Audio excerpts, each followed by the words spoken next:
I had sex reassignment surgery, which means I mutilated my genitals. Yeah, let's talk about why that's complete nonsense. Hi, everyone. I would like to discuss some of the misconceptions of sex reassignment surgery. A video of mine about dilation was shared all over Twitter not long ago, and with people mostly using it as a reason why transgender people should not serve in the military. I have my own view on that situation. This is not the place for it. But I mostly wanted to address some of the concerns and misinformation I saw these people spreading online. One misconception is that SRS is mutilation of the body and the genitals. You can see it that way, and I totally get it. The results some people have from SRS may be a bit disappointing. The truth is, everyone will have a different outcome.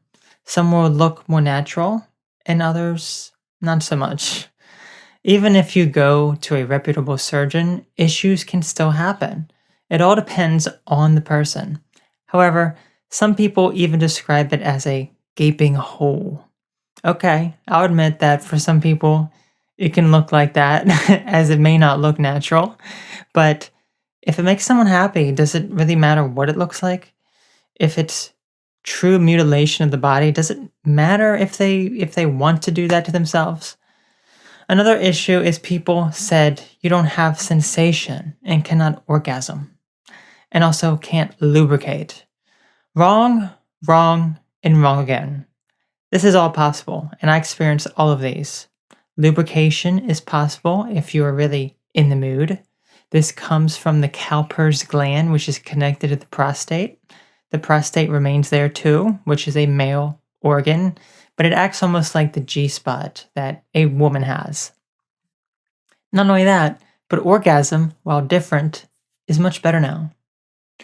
Maybe not every experience is fantastic, but overall things are good.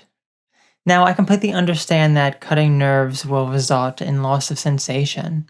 If the penis has less nerve endings than the clitoris of a woman, and it's severed even more, then it's true that there will be less sensation. Yes, there are spots where it's completely numb with no feeling at all, but that doesn't mean you can't orgasm. If anyone interested in how to repair nerve damage, look into the supplement CoQ10, specifically ubiquinol. It can help, especially after surgery, heal the nerves and get better sensation. I think the main reason people have the misconception of the inability to orgasm is because after SRS, your sex drive diminishes even further. Your body no longer produces testosterone. For all of you who have transitioned from male to female, you know what sex drive is like before and after hormones. Then after SRS, it decreases even more. So in order for you to have more sensation and reach orgasm, your testosterone has to be in good range. Otherwise, you could regret surgery. If you cannot use the new parts, you have. Yes, people do regret it, and I won't overlook that fact. For some people, it can be great, but for others, it enhances their risks of depression and suicide. It's true, so be careful. I was taking testosterone for about a year, but stopped and found what worked best for me that I could incorporate into my diet and supplement regimen. These are DHEA, as well as iodine and selenium. DHEA is a type of hormone that decreases as we age, and iodine and selenium both stimulate the thyroid, which I think has had the biggest impact. Iodine can be acquired from natural sources like seaweed and other marine life. Selenium can be acquired from Brazil nuts. Just 1 or 2 Brazil nuts a day, and you'll notice some positive effects. Exercise also helps get those testosterone levels up. The amount of naturally born women who have told me how much they have related to my discussion of my surgically made vagina is quite astounding. So much that it sounds like maybe, just maybe, that the results closely reflect that of a woman who was born with a vagina. Of course, I'll never have a real vagina. I can never have a period, get pregnant, or have plenty of other female-only features and characteristics. It's made by a human being via surgically reconstructing male anatomy.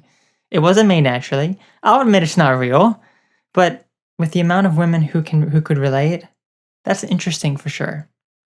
Even when I went to the gynecologist, she was impressed and said my surgeon did a good job. Maybe she was just saying that, but I don't think so, since my vagina is not a freak show. Yeah, there may be some problems visually due to how thin I was when I had the surgery, since there was less fat to work with. But I like it now. Yeah, maybe also is some hair inside the vagina, which is unnatural. However, it's minor. It's not like a hairy cave down there. Another misconception is that dilation is required to keep this gaping hole open and ready for action. Dilation is crucial early on after surgery, especially the first year, if not 2 years. But after that, it's not as important and can actually be replaced by sex. If I had a man, I'd much rather have a penis up there than a dilator. Yeah, dilation is unnatural. Many women don't need to do this, but also remember that dilators are not just for trans women, but also women who were born with vaginas who have vaginal atrophy. This happens to women with low estrogen, so it's still something real women do, not just trans women. Another misconception is that having this surgery or just transitioning in general promotes the mental disorder that is gender dysphoria. The main problem with this is that it does encourage people to alter their bodies through hormones and surgery, which, why would anyone want to do this anyway? I wish I didn't have to do any of this. People alter their bodies because they don't like them. Instead of accepting the bodies we were born with, we alter them with drugs, surgeries, and so on due to insecurities we have. Cosmetic surgery can be very addicting, and I've seen people get carried away and transform themselves into a non-human being, which is simply impossible. Just like it's impossible to truly change one's sex. I had SRS, but I recognize that I'll always be male. I can never biologically be female no matter what, so I'm not going to obsess over it. However, what other way than transitioning can alleviate dysphoria? Often there is no other way, which there certainly should be.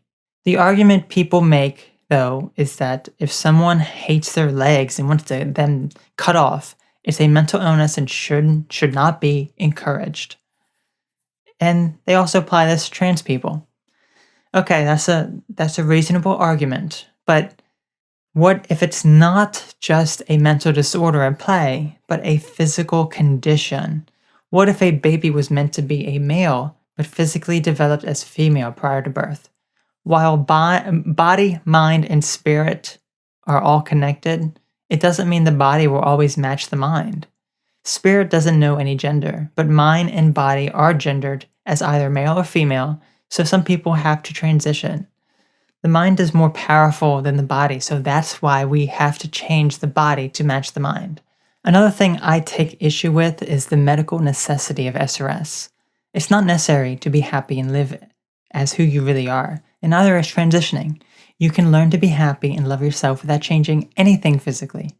Some people will have an extremely difficult time and will be saved by this transition and surgery, but others will actually be negatively impacted by these.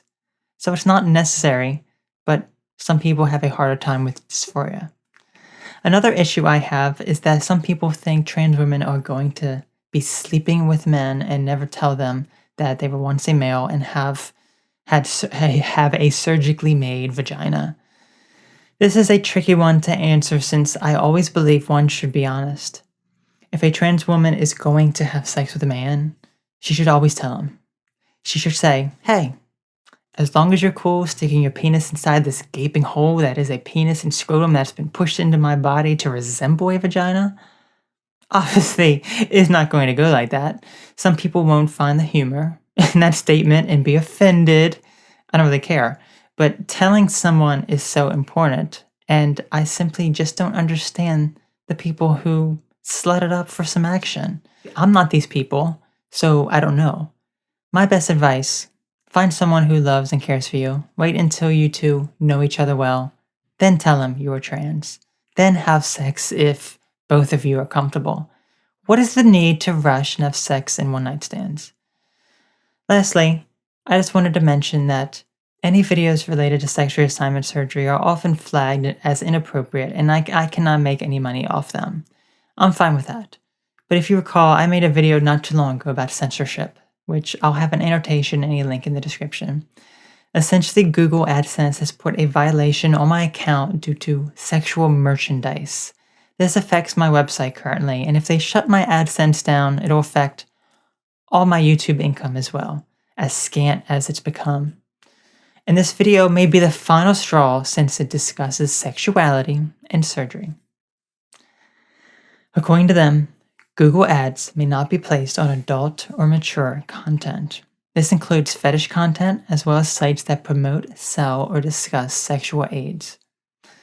Ads don't appear on any page on my site discussing sexuality or surgery, as I've removed most of them, so it's merely a cover-up for something else.